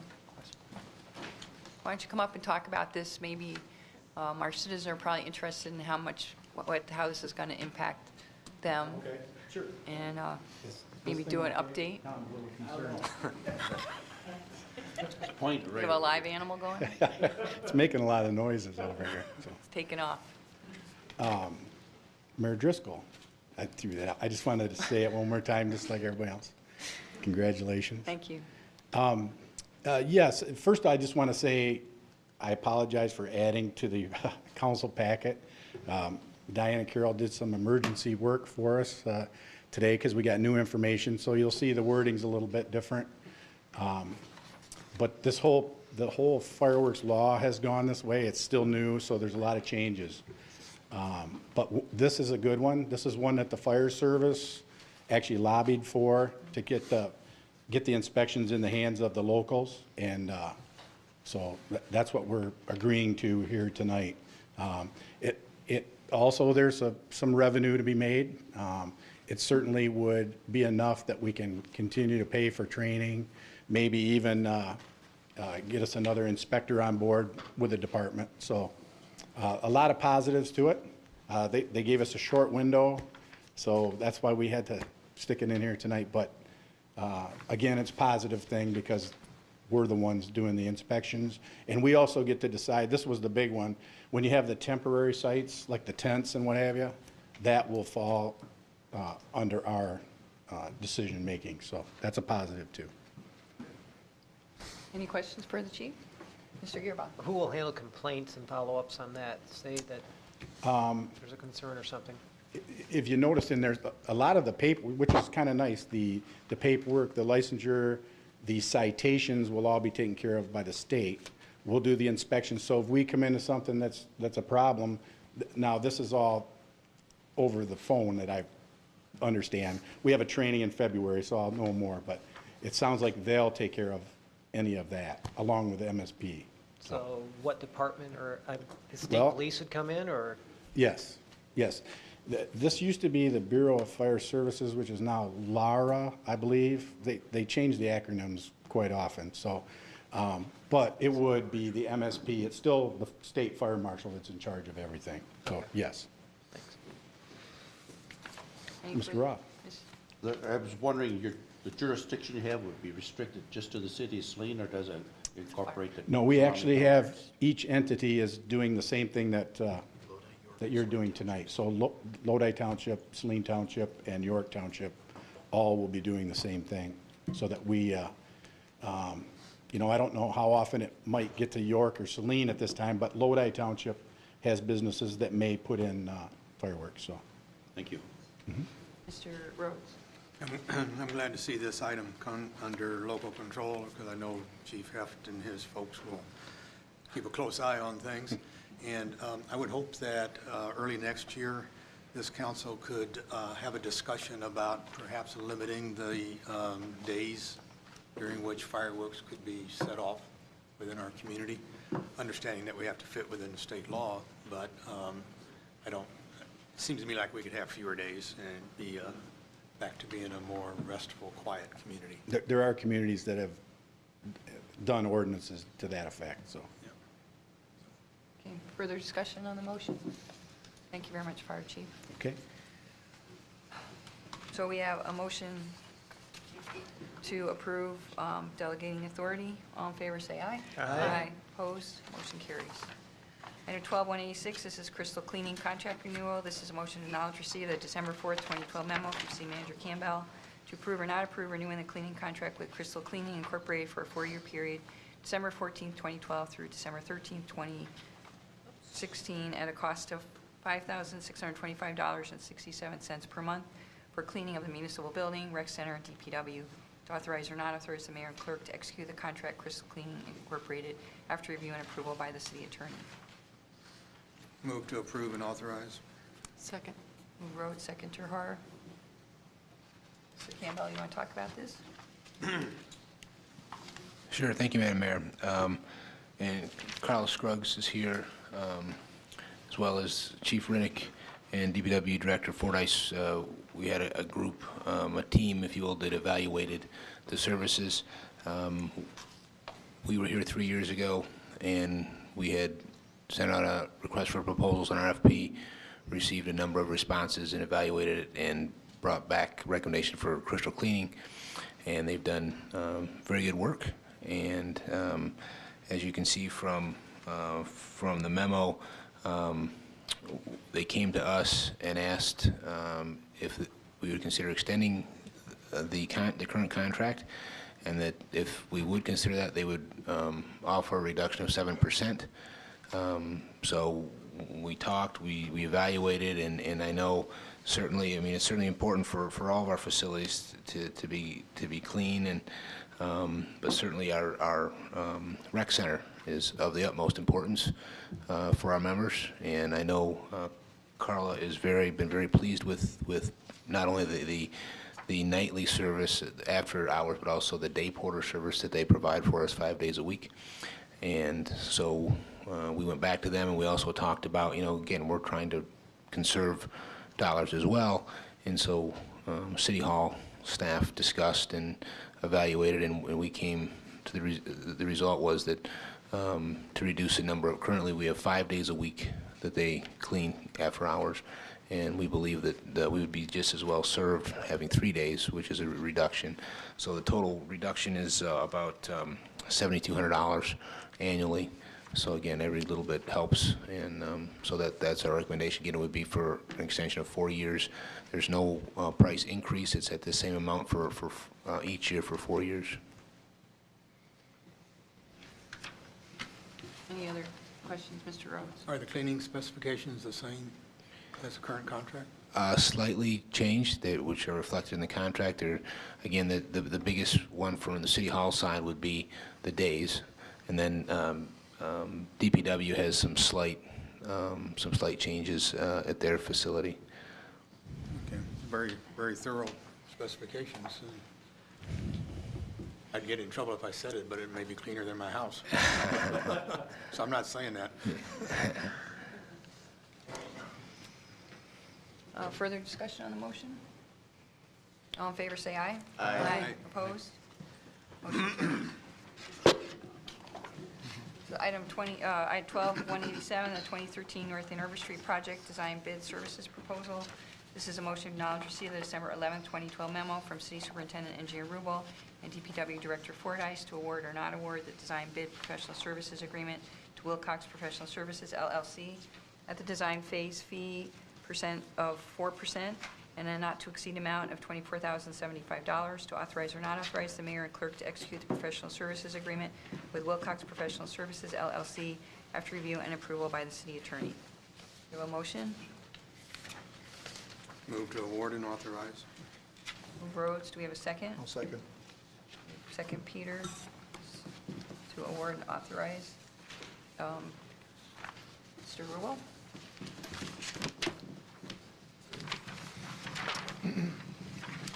Thank you, Mayor. The two top representatives of Wilcox are here that represent the work on the project. One is the project manager would be Scott Emmons, who is back here, and project engineer Amy Croge. Both worked with us on the Woodland Drive project in last summer. The North Ann Arbor Street project was programmed with Watts 2 or 3 years ago. It's on the state tip, and so we are in line to get funding for the summer of 2014. However, in our due diligence, we need to initiate design, finish the program package for MDOT, which is about 12 to 14 pages, provide a lot of data, and also present to MDOT at the time of programming some preliminary plans, at least. And so at this point, we're at the point where we wish to award the design phase of the project. We did obtain quotes for both design and construction engineering. We had 3 options for construction engineering, and we will follow through with that after the design phase and the programming is completed. And then we'll have a better idea on how our inspection services should best be facilitated. Wilcox, as I mentioned here, did a superb job in project design and management for the Woodland Drive project, and kept the project on time and within budget, and we have a very good product out there. And their proposal, the 4 proposals, really had the best scope responses, and their, as you can see, their fee estimate is very reasonable also. And so they really scored high in all of the 4 categories. So if you wish to, if you have any other questions regarding the scope of the project, I'd be glad to answer those. I tried to cover it in the photo page. And, but if you had any additional questions, I'd be happy to answer those. Mayor. Could you explain more about the redesign? I know we're looking to put in, looks like 2 lanes and then 2 bike lanes, and you show where Brecken Drive, so we're going to remove the left-hand turn lane that would, I'm just concerned with Correct. the traffic flow that goes in and out of there because are we going to do a study on the traffic Yes. flow and everything? So Right. whether that would justify doing something different at that intersection or? There is some traffic analysis involved in the design phase, looking at intersection capacities, and certainly that would be one of them. And during the design phase, we can have our DPW take additional traffic counts to help clarify, the exact amount of traffic coming in and out of Brecken Commons. Because I know, noticing how people pull in there and knowing the type of drivers that are coming in and out of there, I think that left-hand turn lane currently has provided some effective traffic safety. So I'm just kind of being concerned about us removing that lane at this point and potential for more rear end or other type of accidents there. Further questions for Mr. Rulo? Thank you. We have no further questions. We have a motion to award and authorize. All in favor say aye. Aye. Opposed? Motion carries.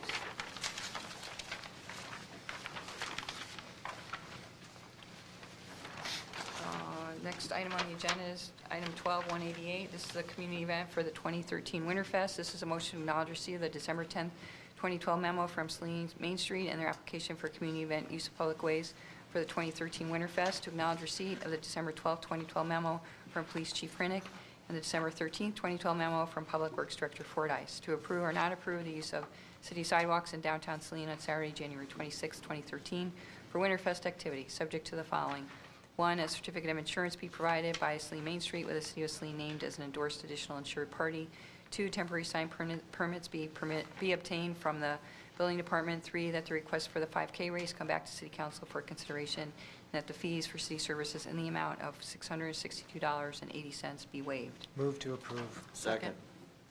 Move Girabas, second. Morrow. Morrow. You approve?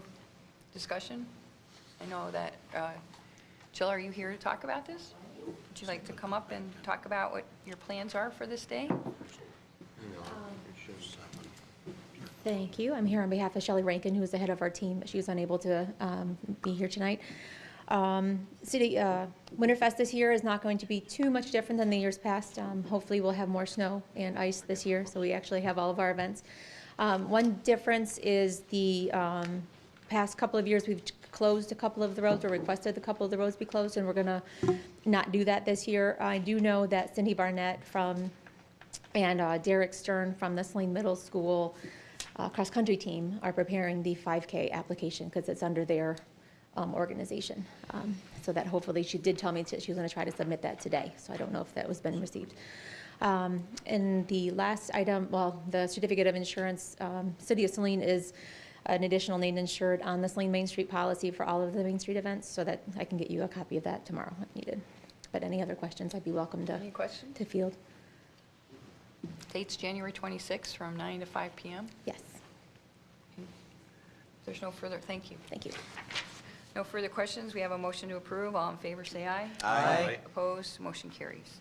Under discussion, do we have any commissioner committee reports? Mr. Roth? The TV commission, or cable commission, met this past week, and the results, as far as the financial part of it, I passed out this particular sheet, so it's for my colleagues to review, to see where the money's come from and how it's been spent. And there has been some capital improvements, or equipment improvements at the high school studio, and we should see better quality pictures and stuff with that as far as when we review it. So where the Comcast franchise fees and PEG fees have gone, both with the city and with the school, all the information's on here. Okay, Mr. Hart? Yes, thank you. Just a reminder that the Arts and Culture Committee will be sponsoring 2 meetings, public forums, on Thursday, January 24th, and on Tuesday, February 5th at 7 p.m. at the Stone Arch facility. These are public forums to discuss the possibility of an arts and culture center in Saline. we're looking for as wide a participation from the community as possible. And if you happen to be on Facebook, you can find a Facebook page for entitled Saline Arts and Culture Center. Please take a look. Like us on Facebook to help us get the word out. Thank you. Mr. Peters. I'd just like to say thank you to Kathy Korfman and Pam Grossens, who worked hard and managed to get a $3,000 grant for the 2013 Saline Celtic Festival. The grant came from the Michigan Council of Arts and Culture. And again, it's nice that the state recognizes that festival, and Saline's Celtic Festival is a quality festival. So again, thank you to Kathy and Pam for their hard work. Any other commissioner committee reports? Are there reports or other announcements? No. Boundary Commission, proposed annexation of Keystone Church. Mr. Campbell, you want to talk a little bit about that? Sure, thank you, Madam Mayor. If Gary may, as you can see in attachment that Gary put together, reference the utilities and that type of thing. But just so everybody knows, for full transparency, my family and I do attend Keystone Community Church. We have, this has been on the docket for them way before we ever started attending, but just so everybody knows.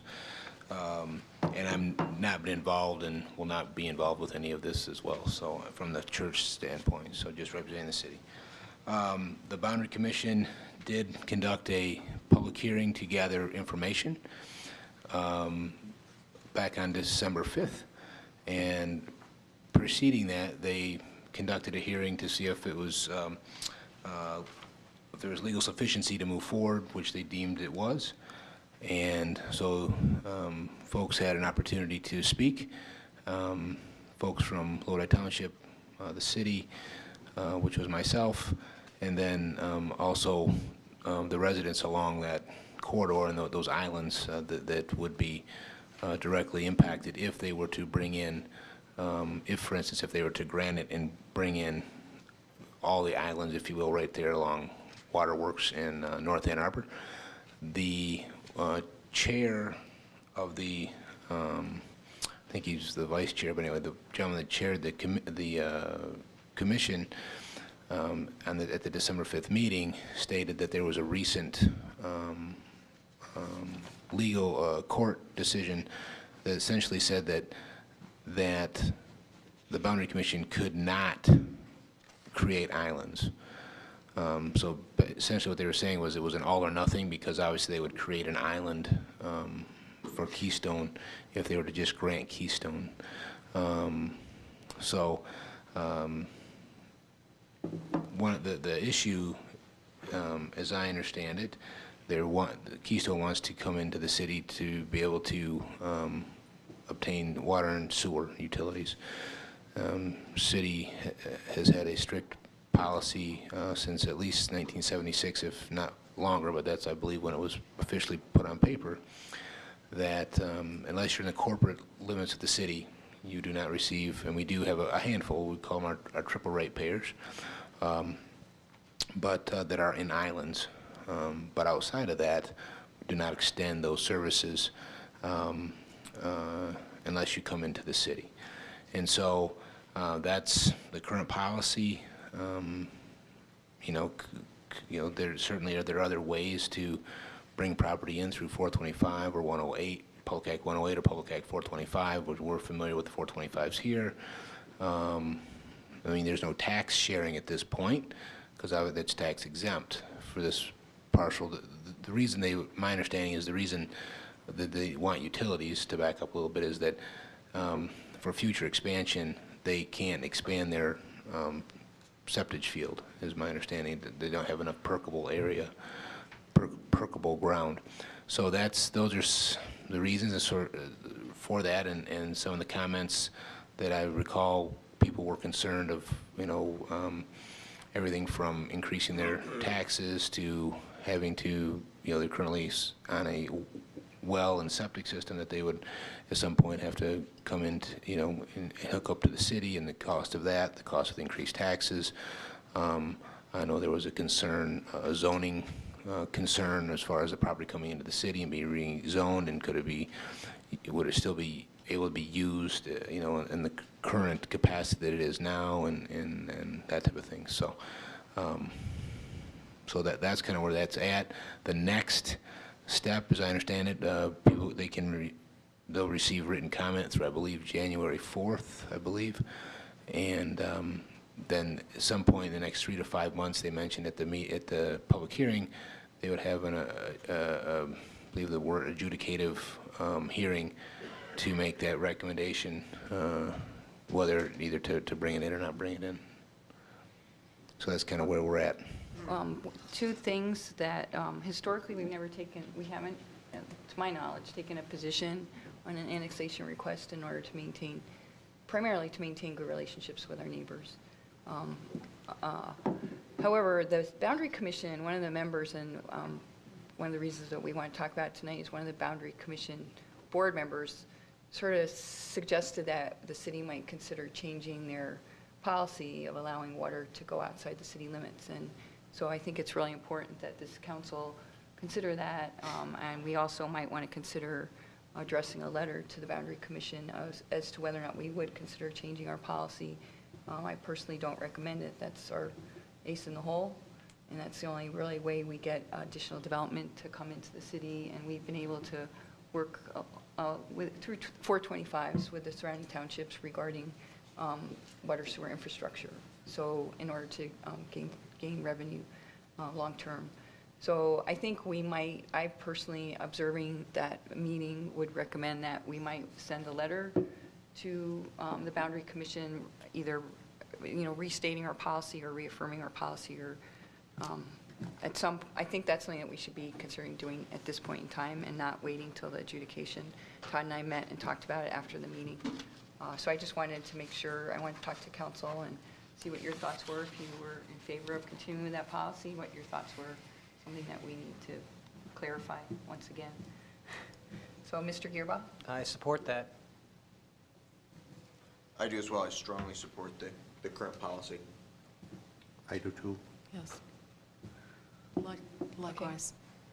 So it's pretty unanimous. Do you want to put together a letter that we discussed at this meeting, and it can come from you? And that would be probably a good idea. Sure. Get it in there before January 4th. Yes. Yep. We can get that done. Okay. Great. Are there any other questions about the meeting for Mr. Campbell? Okay. Our next item under discussion is the Rentschler Farm National Register of Historic Places. I believe Jeff has a memo about this.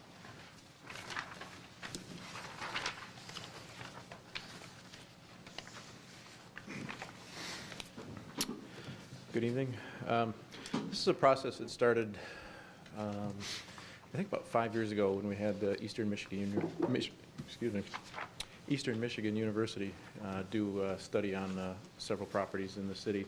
And one of the property studies was the Rentschler Farm, and part of that, we had them fill out a National Register nomination application. That was kind of a first step along the way, and then a few years later, we had that nomination updated and formalized a little bit more, because it wasn't quite complete. It was just a student project at the time. So one of our current commissioners completed the application, and we finally got it submitted, and it kind of bounced around between the State Historic Office and Commissioner for a little while. But it has been accepted, and it is getting ready to be reviewed by the State Historic Review Board. But prior to that, the local HDC needs to review the application, and one of the steps in the process is notifying the owner that the property has been nominated and it's going to be reviewed. So essentially, you guys are the owners. So you're all invited to attend the meeting tomorrow where we'll review it, and then after the commission reviews the application and fills out the review report, that report will come back at the first council meeting in January because the mayor needs to sign that form also. So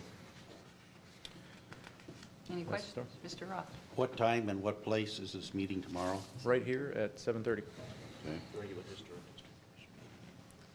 Any other questions about this application? Mr. Rhodes? Just a comment, I'm very, very pleased to see this application finally moving forward. Thank you for keeping after it. Any other comments? I think that's a unanimous on council. So it takes a lot of work. This is a big project.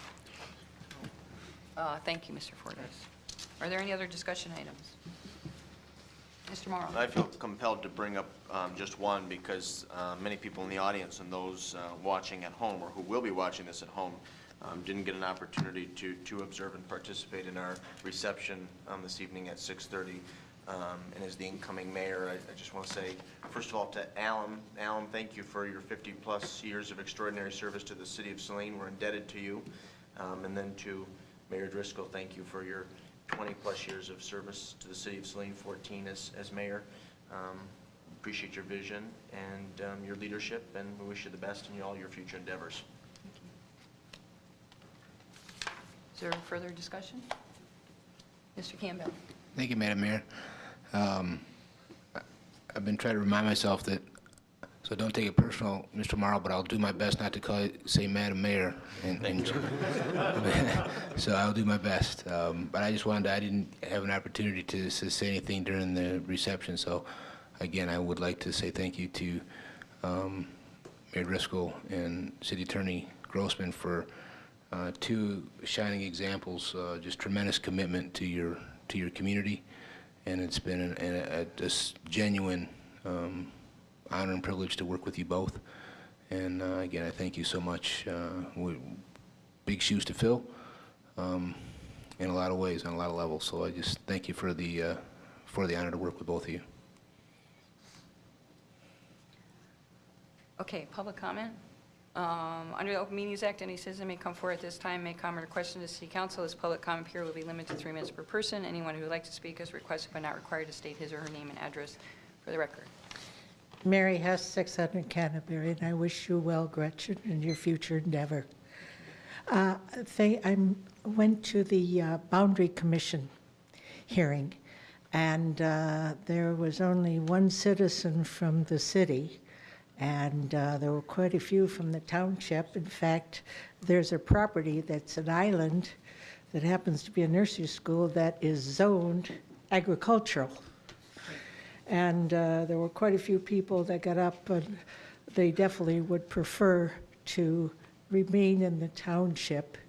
In fact, one said that he aligned himself more to township laws than city.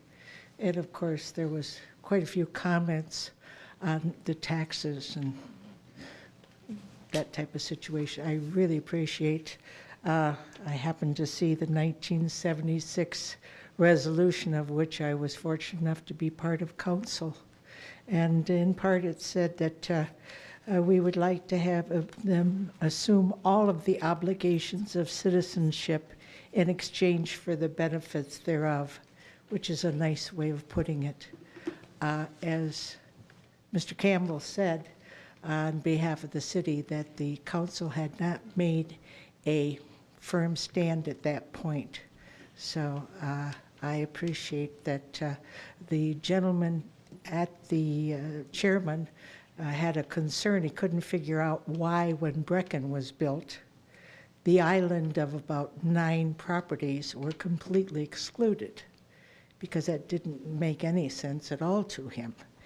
And of course, it didn't go along with the resolution, but it was a very good meeting, and I appreciate the council's support to bring them in and join us. Is there any public comment? I think, when we started this meeting, there was a lot of people in the room, and it was sort of hustle and bustly. And in preparation for this meeting, I really wanted us to take a moment of silence for the loss that this nation experienced in the shooting on Friday. And the energy in the room was a different energy and not really appropriate to talk about that at this time. So I was hoping that you would all bear with me, and if we could all together take a moment of silence for the lost lives of children and the adults in the Connecticut community.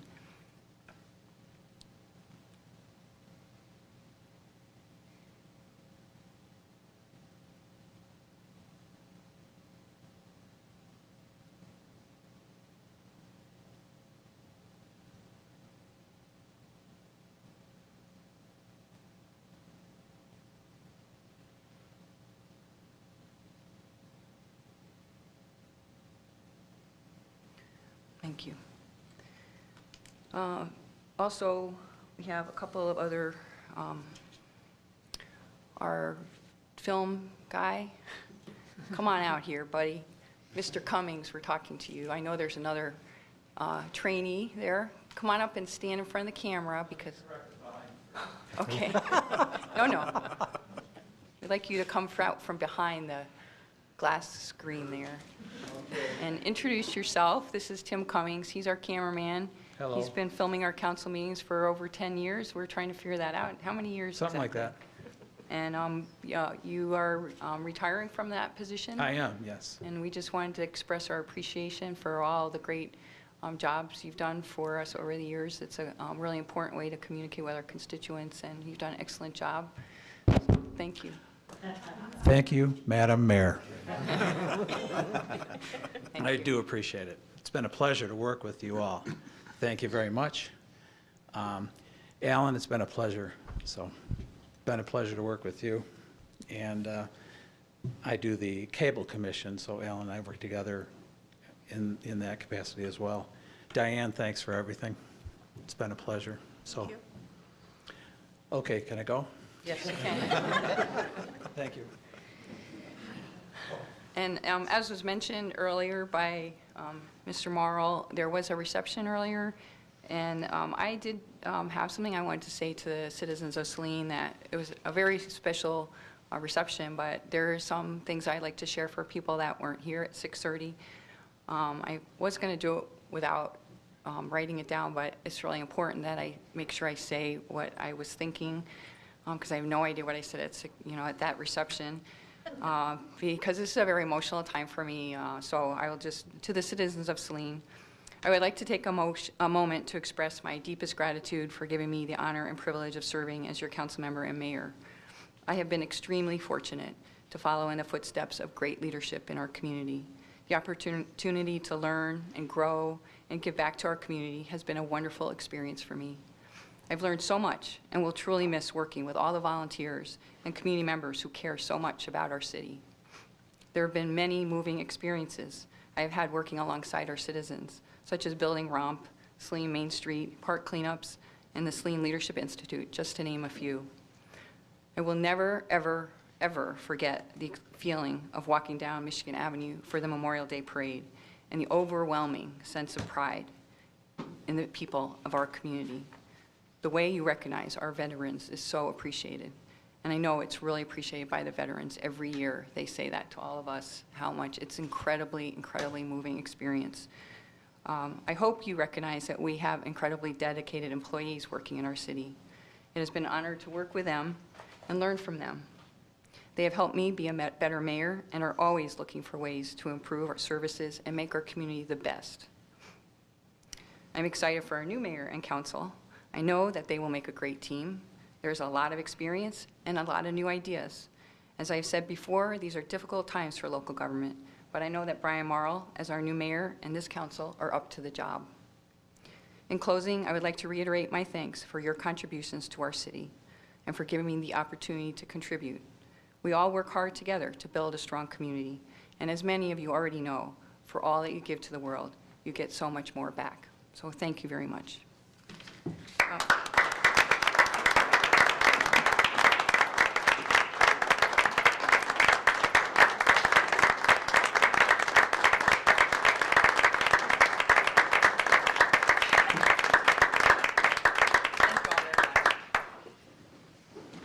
And last of all, most importantly, I wanted to honor our amazing municipal attorney, who I had an opportunity to thank.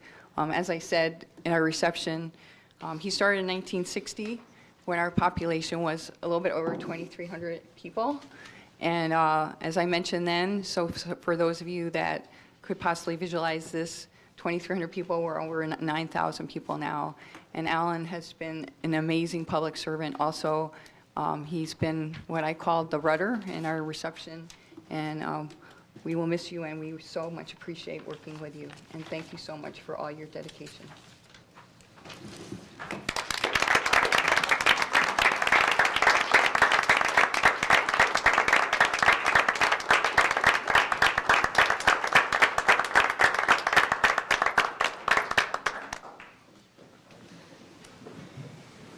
Okay, is there any other business to come before the Saline City Council?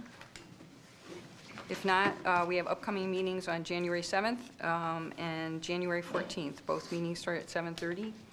And do we have a motion to adjourn at 9:22? So moved. Second. Morrow, second Gearbout. All in favor, say aye. Aye. Opposed? Motion carries.